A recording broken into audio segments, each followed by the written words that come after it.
Wa alaikum salam wa rahmatullahi ta'ala wa barakatuh. Sophie Alhassan Damele Kabo Malla.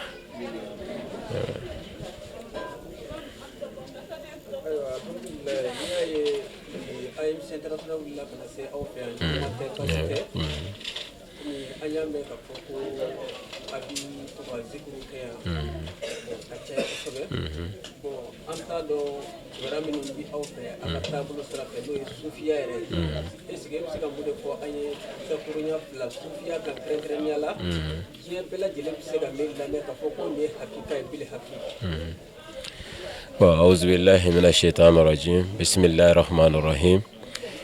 اللهم صل على سيدنا محمد وعلى آله وصحبه وسلم تسليما أستهل ذكرك إلى ربي اشرح لي صدري ويسر لي أمري وأحلل عقدة من لساني يفقهوا قولي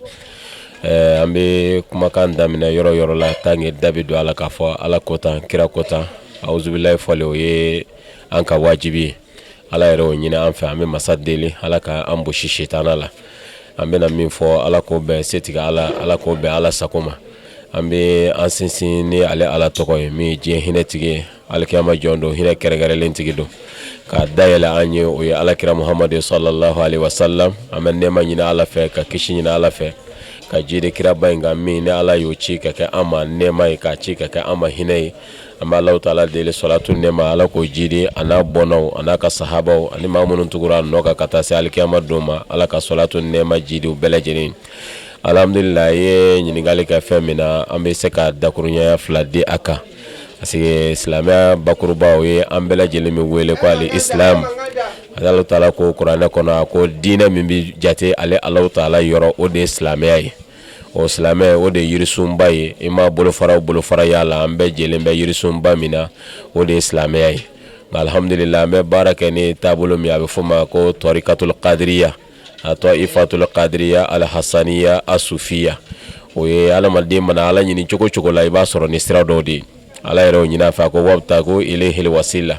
nabi fe ka sene ala makane ala soro ay yele escale min bato abine ala soro o escale o te so jole nye o te birigi dale nyonga o ya ala ka jonyuma onde jonyuma munu na man blondlo la fuka tansi ala kirama sallallahu alaihi wasallam o na sera ale mal dabi jo ale de ba ambulo mine ka ando ala ta'ala bulu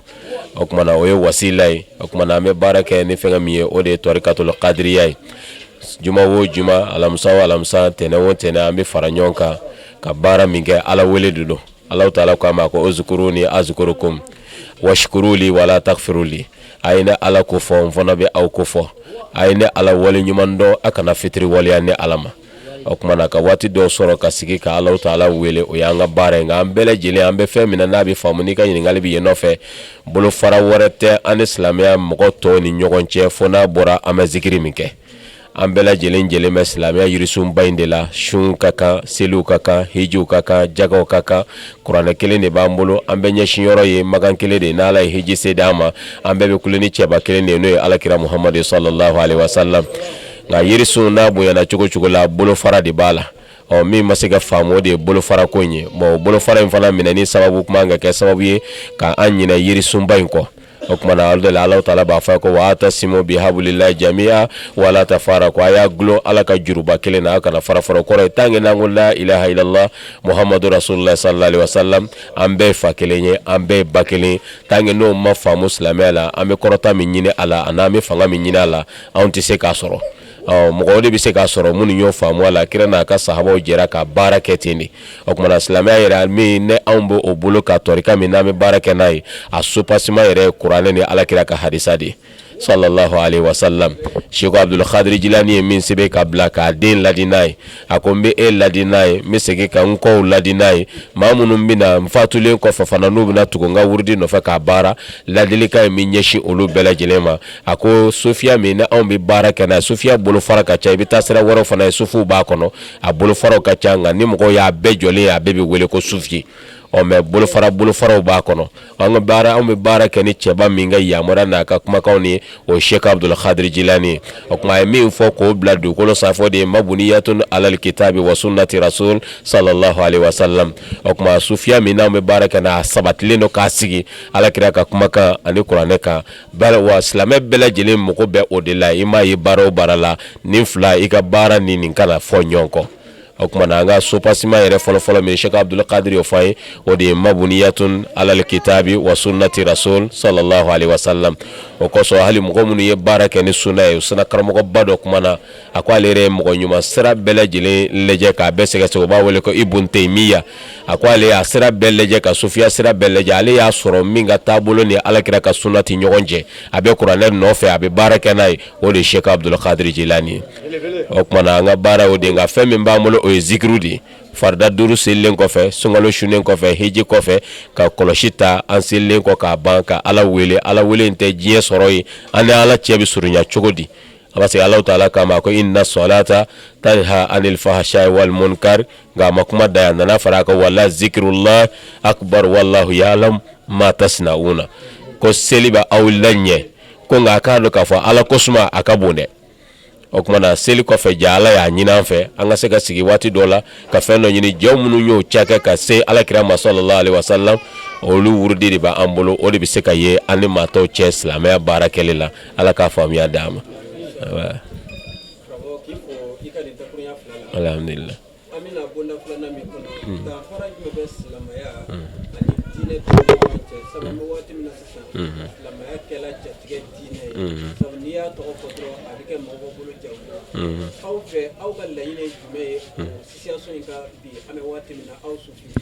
bon alhamdulillah silamɛya bɛ degré min na a nana ni cogo min ye f'a ka segin o cogo de la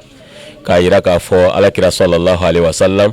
a nana ni diinɛ ye min na diinɛ mana foyi kama diɲɛ ka lafiya hadamadenw ka sigi ɲɔgɔn fɛ lafiya kɔnɔna la bɛn kɔnɔna la dɔ kana don dɔ gasi la k'a fɔ ne de ye silamɛ min nin tɔɲɔ nin tɛ silamɛ la silamɛya mano kama silamɛya nana de hadamadenw bɛ se ka balo ɲɛnamaya kɔnɔ ka bɔ bagaya kɔnɔna la a kana kɛ se b'i ɲɛ n bɛ n ka se boli karisa kan a kana kɛ fanga bɛ n na n bɛ n ka fanga boli karisa kan a ka dɔn k'a fɔ an bɛɛ ye Alahu Ta'ala ka danfɛn ye an bɛ sigi dɔ de la sigi min ni a tɛ laban bankuma b'a la bon alakira nana ni silamɛya a mana n'a ye tɔɲɔn kan silamɛya nana de ka se ka hadamadenw labɛn kafiri ni silamɛ ka a bɛ se ka sigi k'a ka sigi ka fo ka taa se fatuli ma k'a sɔrɔ e m'ale tɔɲɔ a fana m'i tɔɲɔ i n'a fɔ kuranɛ yɛrɛ b'o di cogo min na kuranɛ ye silamɛ de bila ka kafiru kɛlɛ kafiru minnu wulila ka jɔ silamɛw yɛrɛ kɛlɛli kama o kuma na ala ye kuranɛ aya jigin kira ma k'a fɔ a ye aw tɔɲɔna a bɛ se k'a defan mais silamɛ yɛrɛ man ka wuli ka jɔ a silamɛ ɲɔgɔn kama ka tɔɔrɔ dɔ se a ma i man ka wuli ka jɔ kafiri yɛrɛ kama k'a tɔɲɔ jango i silamɛ ɲɔgɔn bon diinɛ min bɛ yen de bɛ diɲɛ dara k'a daminɛ adama tile kana bila bi la diinɛ fila tɛ o diinɛ bɛɛ ye silamɛya de nabila ibrahima ko ye silamɛ de ala ko ma kana ibrahima yahudiyan wala nasara ɲiya walakin kana hanifan musliman nabila ibrahima yahudiya tɛ nasara tɛ nabila ibrahima ko k'a ka diinɛ kun ka nɔgɔ kojugu ko nka n'i m'a dɔn yɛrɛ dɛ ko silamɛ de kun don walazi samakum muslimina wa ale fana de ye anw wele ko silamɛ ka kɔ anw nali ɲɛ o kuma na diinɛ de bɛ adama tile fɔ bi a bɛɛ lajɛlen bɛ wele ko silamɛya de kira minnu bayɛlɛma donna na ni kira min tɛ yen don min na o ka mɔgɔw mana fili olu bɛ na ni bayɛlɛma wɛrɛ ye ka don a la yahudiya nana u ka kiraw de kɔfɛ nasaraya nana u ka kiraw de kɔfɛ taabolo wɛrɛ minnu bɛ fɔ n'o bɛ silamɛ fɔ ɲɔgɔn ɲɛ a bɛɛ bɛ na de kira ninnu tɛmɛnen kɔfɛ n'o tɛ a bɛɛ welela de ko silamɛw o kuma na o silamɛya bɛ diɲɛ ka lafiya ni diɲɛ ka basigi ni diɲɛ ka bɛn o bɛn de kɔfɛ silamɛya baara kɔnɔ i ye ɲumanya min k'a kɔnɔ i bɛ se ka taa o sara de sɔrɔ i ɲɛ alikiyama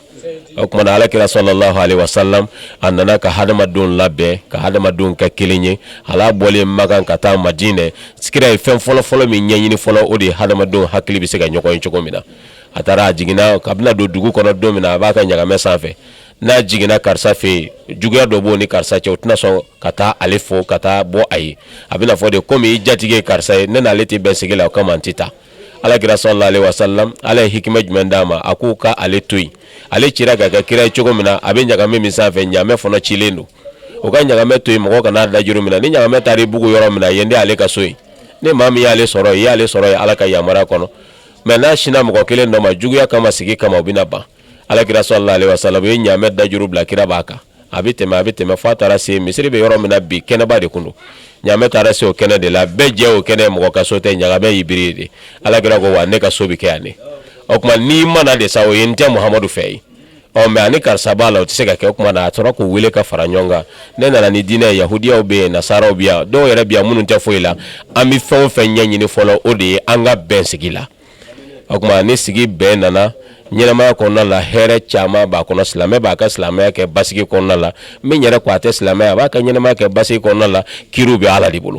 o kuma jon shit se ka ta kiri bulu jon ka alkiyama jondo me ka jira dro silame mana ka hadama don jawuli silame mana futne kama silame mana ka balimo faraka bonyogona silame nana ni bende adama dia bi se ka sigi basigi ko no chogumina ni lafiya ko na la am se ka don mi fiye o lawde ni alhamdulillah sufi jorob siga ke muye lamo yere ni nyogo che sufi yere keleme ka besra jume de ko lamo yere ni nyonche koni benga siga sabati anga je ka bara oh alhamdulillah rabbil alamin be dina ka famudi ni dina famuna ka ba ni sufiye ni nte sufiye amba yira ka fola doro ambi nyingal de ka folo ankelen gelen joro jumenyi nyene maya konnala kera sufiye imaka sufiye fa ka don ka fo tanki i adamadinyi be balola e moko be hadamadiya ke chugo nyumana joda do be ankilingilin bele imana ye jamana o jamana no jamana ti se ka yirwa ka joka be fa ka soro akilingilin be joro minye o jamana konnala be yi jo ajoro la o kuma na o kera sufiye nga sufiya bina ni femi folo ni ko bo ko luka kota kuma dola e be ta soro ni sharia tugo be nyom la fandola o me sufiya famba bilebele be minda o lubina afiye de kika karijie ko o batangi ni adama den karila ibi horonya sayyidina ali kote akoni mawo ma karila ibi ke horonye mago ni makari ibi sajonyala o kuma na ankura ni anyere kara jamana o jamana na mi feka basigi soro ka lafiya soro jamana ka sigi gili nyuman kan o de fo jamana de sika kunu uyere ka do an yere ka jamana an yere jonyi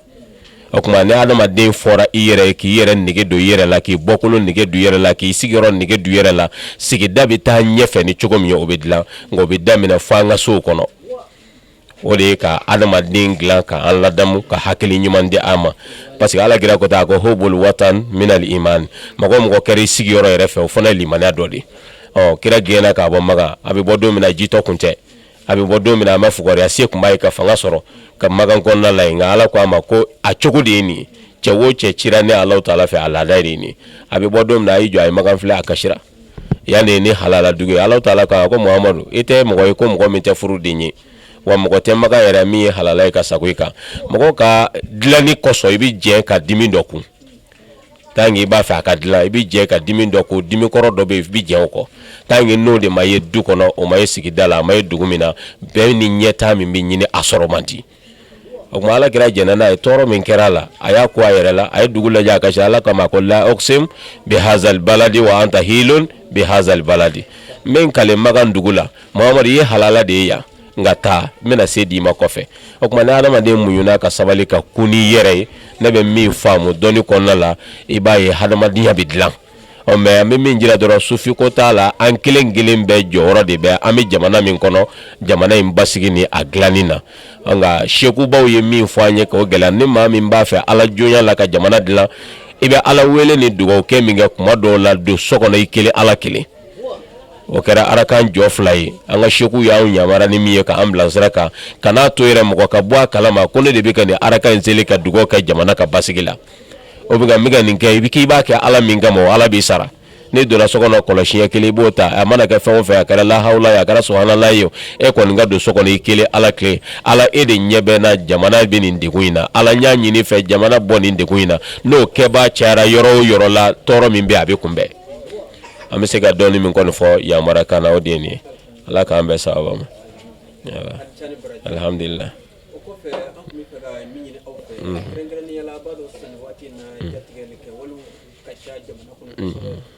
ayiwa bon minnu fana bɛ kan ka jatigɛ kɛ wale ninnu na a bɛɛ lajɛlen bɛ kan ka kɛ ni silamɛya tɔgɔ de ye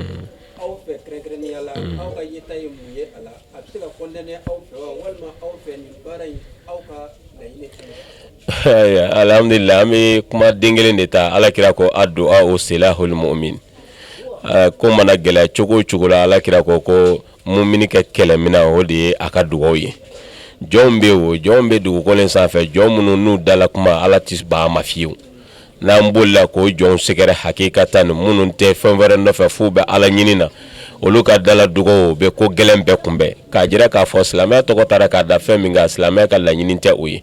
mɛ a bɛ dabɔ cogo jumɛn na n'an wulila mɔgɔ minnu ye ko ninnu ta sopasiman de bɛ ko bɛɛ la mɛ ko kɛnɛkana bɛ bila kɛnɛ kan k'a jira ko silamɛya nɔfɛ kɛlɛ don k'a sɔrɔ Alahu Taala ko Kuranɛ ko la ikraha fi din kad tabayyana rushdu minal ghayy diyagoya tɛ diinɛ la o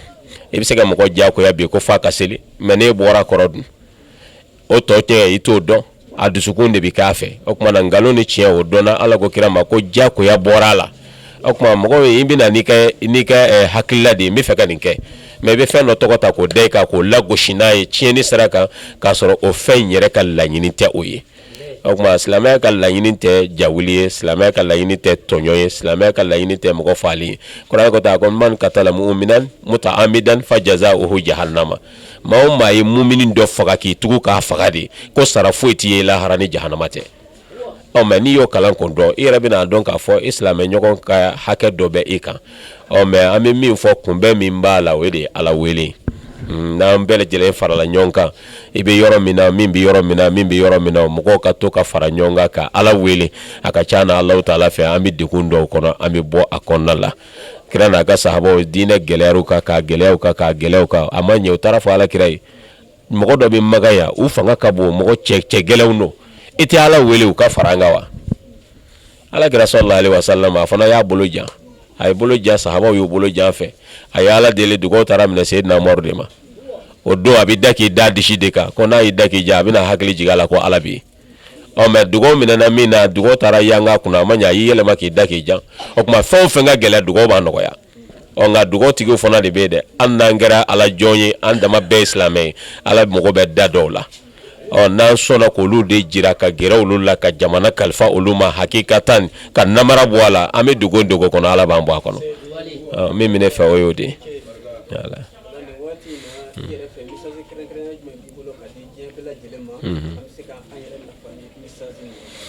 bon alhamdulilayi rabbil alamin min kɔni bɛ yen ka fɔ o de ye adamadenw ka bɛn sigi la